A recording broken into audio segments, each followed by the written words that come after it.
Hi friends, आप देख रहे हैं वीएस एस्ट्रोलॉजी। मैं गौरव आपका बहुत बहुत स्वागत करता हूं वीएस एस्ट्रोलॉजी में।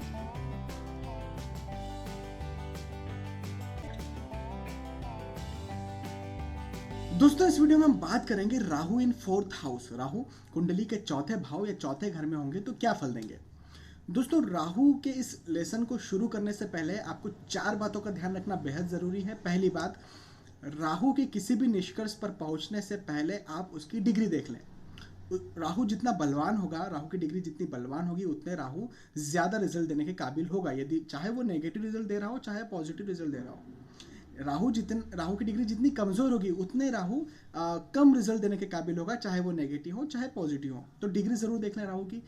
दूसरी बात दोस्तों, राहु की 3 दृष्टियां होती है, 5वीं, 7वीं और 9वीं। यदि आप जानना चाहते हैं कि दृष्टियां क्या होती है तो इस चैनल की playlist astrology lesson in Hindi में जाए, फर्स्ट 2 वीडियोस देखें, आपको एक बेसिक जानकारी मिल जाएगी। तीसरी बात दोस्तों, राहु अच्छा फल तभी देंगे जब वो मित्र राशि में हो। साथ ही साथ उस राशि के जो स्वामी है, उस कुंडली के लिए वो स्वामी खराब ना हो, उस कुंडली में नीच के ना हो, उस कुंडली के लिए मारक ना हो, तो राहु बहुत अच्छा रिजल्ट देंगे। और चौथी बात दोस्तों, किसी भी घर में कोई भी ग्रह अकेला नहीं होता है, किसी न किसी राशि के साथ होता है या किसी न किसी नंबर के साथ होता है।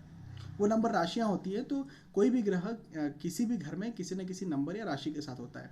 तो उस राशि का भी उस ग्रह पर या उस घर पर बहुत बड़ा प्रभाव पड़ता है। तो आज हम बात करेंगे Rahu in fourth house with all zodiac sign, या सभी राशियों के साथ राहु चौथे भाव में या सभी नंबरों के साथ राहु चौथे भाव में क्या फल देते हैं। दोस्तों, एक बात और आपके फायदे की आपको बता दूं कि यदि आप एस्ट्रोलॉजी ज्योतिष सीखना चाहते हैं, यदि आप अपनी कुंडली खुद पढ़ना चाहते हैं बिना किसी की मदद के, तो इस चैनल की playlist astrology lesson in Hindi में जाए, वहां पर आप वीडियोस देखें, वहां पर आप एस्ट्रोलॉजी ज्योतिष सीख सकते हैं, जहां पर हम समय समय पर वीडियोस अपलोड करते रहते हैं। यदि आप रेगुलर अपने राशिफल भी जानना चाहते हैं, एस्ट्रोलॉजी के अपडेट भी जानना चाहते हैं, तो प्लीज़ इस चैनल को सब्सक्राइब करें। चलिए दोस्तों, अपने टॉपिक पर चलते हैं और जानते हैं राहु चौथे भाव में एक नंबर या मेष राशि के साथ होंगे तो क्या फल देंगे। दोस्तों, राहु चौथे भाव में एक नंबर या मेष राशि के साथ बिल्कुल भी अच्छा फल नहीं देते। क्या फल देंगे वो मैं आपको बता देता हूँ। व्यक्ति की या तो माता का स्वास्थ्य खराब रहेगा, या व्यक्ति की अपने माता से राहु की महादशा अंतर्दशा में नहीं बनती। यदि व्यक्ति भूमि खरीदना चाहता है, मकान खरीदना चाहता है, वाहन खरीदना चाहता है, तो राहु की महादशा अंतर्दशा में उसमें डिले होता चला जाता है या फिर नहीं खरीद पाता। जब राहु अपनी दृष्टि 8वें घर में डालते हैं तो यहाँ से रिलेटेड भी व्यक्ति को नेगेटिव रिजल्ट मिलते हैं। व्यक्ति व्यर्थ की चिंताओं में फंसा रहता है, व्यर्थ की परेशानियों में फंसा रहता है, और व्यक्ति कुछ ना कुछ काम करते रहता है और उसमें परेशानी होता रहता है, रिजल्ट तक जाने में उसे बहुत कठिनाइयों का सामना करना पड़ता है। जब राहु अपनी दृष्टि 10वें घर में डालते हैं तो यहाँ से रिलेटेड भी नेगेटिव रिजल्ट व्यक्ति को मिलता है। यदि व्यक्ति व्यवसाय करता है तो उसमें भी उसे ऑब्स्टिकल्स, परेशानियाँ आती हैं। नौकरी करता है तो उसमें भी उसे परेशानी आती है, या तो नौकरी उसकी छुट्टी रहती है। बिजनेस करता है तो बिजनेस सेटल नहीं हो पाता। तो ओवरऑल जो काम करता है उसमें व्यक्ति को राहु की महादशा अंतर्दशा में परेशानियों का सामना करना पड़ता है। जब राहु अपनी दृष्टि 12वें घर में डालते हैं तो यहाँ से रिलेटेड भी व्यक्ति को एक नेगेटिव रिजल्ट मिलता है। व्यक्ति के व्यर्थ के खर्चे जो होते हैं, व्यर्थ का व्यय व्यक्ति का बढ़ जाता है। राहु की महादशा अंतर्दशा में बचत बिल्कुल भी नहीं हो पाती। कहते हैं ना, आमदनी अठन्नी खर्चा रुपया, उस हिसाब से व्यक्ति का काम हो जाता है राहु की महादशा या अंतर्दशा में। दोस्तों, जब राहु चौथे घर में 2 नंबर या वृषभ राशि के साथ होते हैं तो यहाँ पर अच्छा फल देंगे, बशर्ते जैसा मैंने आपको बताया कि इस राशि के जो स्वामी है, चूंकि राहु की मित्र राशि है, तो इस राशि के जो स्वामी है शुक्र, उनकी प्लेसमेंट कुंडली में अच्छी होना चाहिए। नहीं भी अच्छी हो तो कम से कम मारक ना हो कुंडली में, और नीच के शुक्र ना बैठे हो। यदि ऐसा नहीं है तो राहु यहाँ पर बहुत अच्छा फल देंगे। क्या अच्छा फल देंगे वो मैं आपको बता देता हूँ। व्यक्ति के माता से संबंध अच्छे रहेंगे। माता से व्यक्ति को बहुत प्रॉफिट रहेगा राहु की महादशा अंतर्दशा में। व्यक्ति यदि भूमि खरीदना चाहता है, वाहन खरीदना चाहता है, मकान बनाना चाहता है, तो राहु की महादशा अंतर्दशा में व्यक्ति आसानी से ये सब कर लेता है। जब राहु अपनी दृष्टि 8वें घर में डालते हैं तो व्यक्ति सारी परेशानियों को, सारी मुश्किलों को पार करता हुआ आगे बढ़ता चला जाता है और सक्सेस को पाता है। जब राहु अपनी दृष्टि 10वें घर में डालते हैं तो यहाँ से रिलेटेड भी पॉजिटिव रिजल्ट ही मिलता है। व्यक्ति यदि कोई व्यवसाय सेटल करता है राहु की महादशा अंतर्दशा में तो बिल्कुल उसे फायदा मिलता है। यदि नौकरी करता है तो उसमें पदोन्नति के योग बनते हैं राहु की महादशा या अंतर्दशा में। तो ओवरऑल जो कामकाज है उसको रिलेटेड फायदा मिलता है राहु की महादशा या अंतर्दशा में। जब राहु अपनी दृष्टि 12वें घर में डालते हैं तो यहाँ से रिलेटेड भी व्यक्ति को पॉजिटिव रिजल्ट ही मिलते हैं। व्यक्ति यदि कुछ खर्च भी करता है तो वो उससे एक इन्वेस्टमेंट के रूप में वो खर्च हो जाता है, उसे बाद में उसका फायदा ज़रूर मिलता है। दोस्तों, जब राहु चौथे घर में 3 नंबर या फिर मिथुन राशि के साथ होते हैं तो यहाँ पर भी अच्छा रिजल्ट देंगे, लेकिन मिथुन राशि के जो स्वामी है बुध, उनकी प्लेसमेंट कुंडली में खराब ना हो तो। अच्छा रिजल्ट वैसे ही देंगे जैसा शुक्र की 2 नंबर के साथ देते हैं। व्यक्ति का माता से संबंध अच्छे रहेंगे, माता से व्यक्ति को लाभ रहेगा। भूमि गाड़ी वाहन व्यक्ति खरीदना चाहता है तो राहु की महादशा अंतर्दशा में आसानी से खरीद लेगा।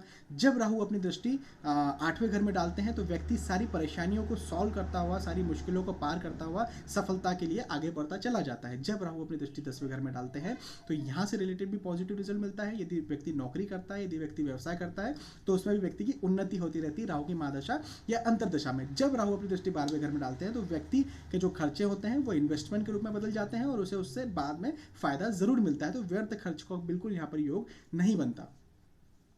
जब राहु चौथे घर में 4 नंबर या कर्क राशि के साथ होते हैं तो यहाँ पर बिल्कुल भी अच्छा फल नहीं देते, क्योंकि कर्क राशि राहु की शत्रु राशि होती है, तो बिल्कुल भी अच्छा फल नहीं देंगे। व्यक्ति की माता का है तो स्वास्थ्य खराब रहेगा, या फिर व्यक्ति की माता से बनेगी नहीं। यदि व्यक्ति भूमि खरीदना चाहता है, वाहन खरीदना चाहता है, मकान बनाना चाहता है तो व्यक्ति राहु की महादशा अंतर्दशा में या तो ये डिले होता जाएगा या फिर नहीं कर पाएगा। जब राहु अपनी दृष्टि 8वें घर में डालते हैं तो यहाँ से रिलेटेड भी नेगेटिव रिजल्ट मिलते हैं। व्यक्ति को व्यर्थ की मुश्किलें परेशानी आती रहती है, व्यक्ति व्यर्थ की चिंताओं में फंसा हुआ रहता है राहु की महादशा या अंतर्दशा में। जब राहु अपनी दृष्टि 10वें घर में डालते हैं और व्यक्ति यदि काम का सेटल करना चाहता है, नौकरी करना चाहता है तो बिल्कुल उसमें डिले होता चला जाता है या फिर वो नहीं कर पाता। जब राहु अपनी दृष्टि 12वें घर में डालते हैं तो व्यक्ति को व्यर्थ के फिजूल के खर्चे जो होते हैं वो व्यक्ति के बढ़ते चले जाते हैं राहु की महादशा या अंतर्दशा में। इसी तरह दोस्तों जब राहु चौथे घर में 5 नंबर या सिंह राशि के साथ होते हैं तो वृषभ लग्न की कुंडली बनती है और यहाँ पर भी राहु बिल्कुल भी अच्छा फल नहीं देते।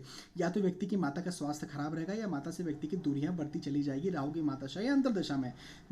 यदि व्यक्ति मकान खरीदना चाहता है, वाहन खरीदना चाहता है, भूमि खरीदना चाहता है तो राहु की महादशा अंतर्दशा में से डिले होता चला जाएगा या फिर नहीं खरीद पाएगा। जब राहु अपनी दृष्टि 8वें घर में डालते हैं तो व्यक्ति फिजूल की परेशानियों में फंसा रहता है, फिजूल की चिंताओं में व्यक्ति फंसा रहता है। जब राहु अपनी दृष्टि 10वें घर में डालते हैं तो राहु की महादशा अंतर्दशा में या तो व्यक्ति नौकरी लगना चाहता है तो उसमें दिक्कतें परेशानी व्यक्ति को आती है, बिजनेस यदि करना चाहता है तो उसमें भी उसे दिक्कतें परेशानियों का सामना करना पड़ता है। नौकरी में पदोन्नति चाहता है तो उसमें भी उसे प्रॉब्लम्स आती है, नौकरी छूटती रहती है, लगती रहती है, छूटती रहती है। इस तरह से राहु की महादशा अंतर्दशा का पीरियड व्यक्ति के लिए बनता है। जब राहु अपनी दृष्टि 12वें घर में डालते हैं तो यहाँ से रिलेटेड भी नेगेटिव रिजल्ट मिलते हैं। व्यक्ति के जो खर्चे होते हैं वो व्यक्ति के बढ़ते चले जाते हैं राहु की महादशा या अंतर्दशा में, फिजूल के खर्चे व्यक्ति के बढ़ जाते हैं। जब राहु चौथे घर में 6 नंबर या कन्या राशि के साथ होते हैं तो यहाँ पर पॉजिटिव रिजल्ट देंगे, लेकिन बशर्ते इस राशि के जो स्वामी है बुध, उनकी प्लेसमेंट कुंडली में खराब ना हो। यदि कुंडली में खराब नहीं है प्लेसमेंट तो बहुत अच्छा फल देंगे। व्यक्ति की माता से व्यक्ति के संबंध अच्छे रहेंगे, माता से व्यक्ति को कुछ ना कुछ प्रॉफिट रहेगा। साथ ही साथ व्यक्ति मकान, भूमि, गाड़ी, वाहन खरीदना चाहता है राहु की महादशा अंतर्दशा में तो आसानी से खरीद पाता है। जब राहु अपनी दृष्टि 8वें घर में डालते हैं तो व्यक्ति के जो परेशानियां आती है व्यक्ति उसे आसानी से पार करता हुआ आगे बढ़ता चला जाता है, सफलता को प्राप्त करता है। जब राहु अपनी दृष्टि 10वें घर में डालते हैं तो यहाँ से रिलेटेड भी व्यक्ति को पॉजिटिव रिजल्ट मिलता है। व्यक्ति यदि नौकरी लगना चाहता है तो बिल्कुल आसानी से लग जाता है, अच्छी कंपनी में लगता है। साथ ही साथ व्यक्ति यदि व्यवसाय को सेटल करना चाहता है तो बिल्कुल आसानी से कर लेता है और उसमें नौकरी और व्यवसाय में उसे पदोन्नति भी मिलती चली जाती है। जब राहु अपनी दृष्टि 12वें घर में डालते हैं तो यहाँ से रिलेटेड भी व्यक्ति को पॉजिटिव रिजल्ट ही मिलता है। जब व्यक्ति खर्चे करता है तो वो उसके इन्वेस्टमेंट के रूप में हो जाते हैं और उसे आगे चल के उससे फायदा जरूर मिलता है। जब राहु चौथे घर में 7 नंबर या तुला राशि के साथ होते हैं तो यहाँ से रिलेटेड भी पॉजिटिव रिजल्ट देते हैं, बशर्ते इस राशि के जो स्वामी हैं शुक्र, उनकी प्लेसमेंट कुंडली में अच्छी हो। यदि अच्छी है तो यहाँ से रिलेटेड बिल्कुल पॉजिटिव रिजल्ट मिलेंगे।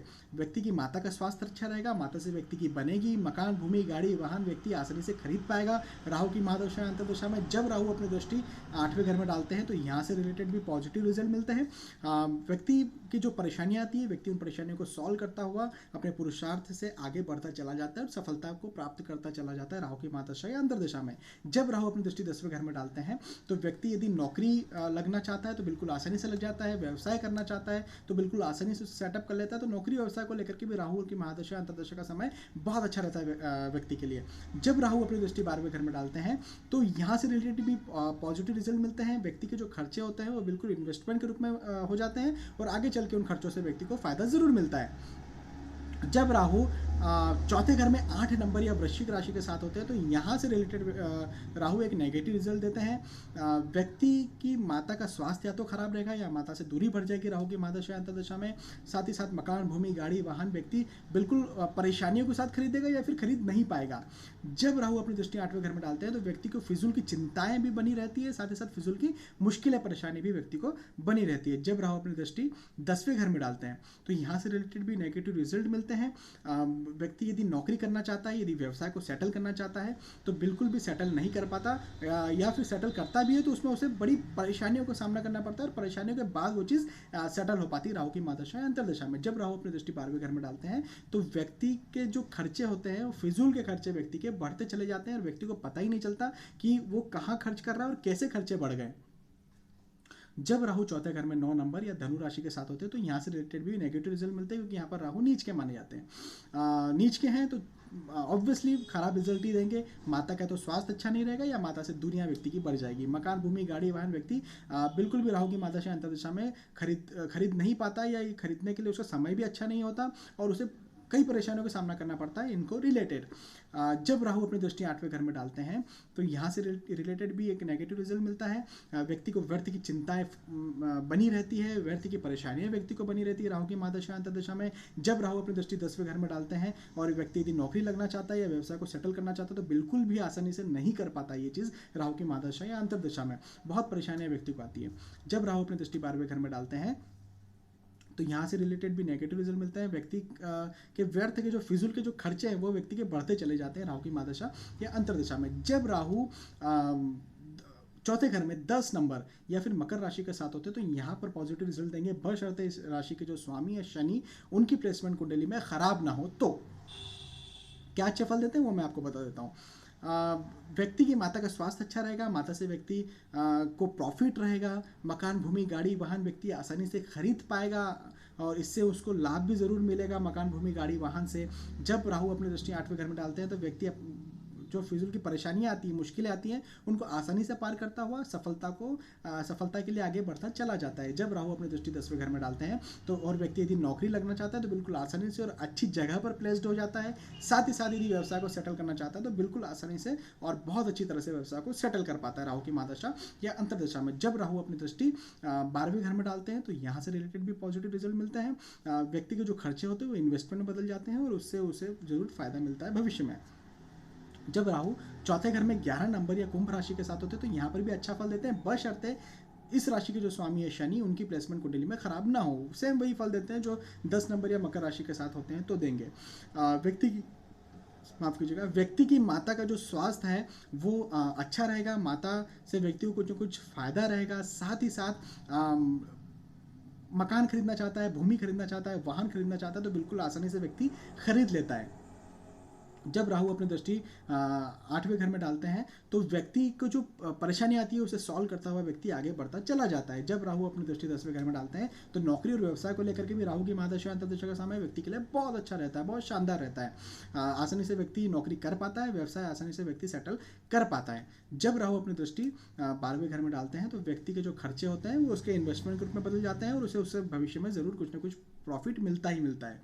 जब राहु चौथे घर में 12 नंबर या फिर मीन राशि के साथ होते तो यहाँ पर अच्छा फल नहीं देते, यहाँ पर एक नेगेटिव फल राहु देंगे। व्यक्ति की या तो माता का स्वास्थ्य खराब रहेगा, माता से व्यक्ति की या तो दूरियां बन जाएगी। साथ ही साथ मकान, भूमि, गाड़ी, वाहन में व्यक्ति को परेशानियां आएंगी, खरीदने में दिक्कतें परेशानी आएंगी या फिर राहु की महादशा अंतर्दशा में खरीद ही नहीं पाएगा।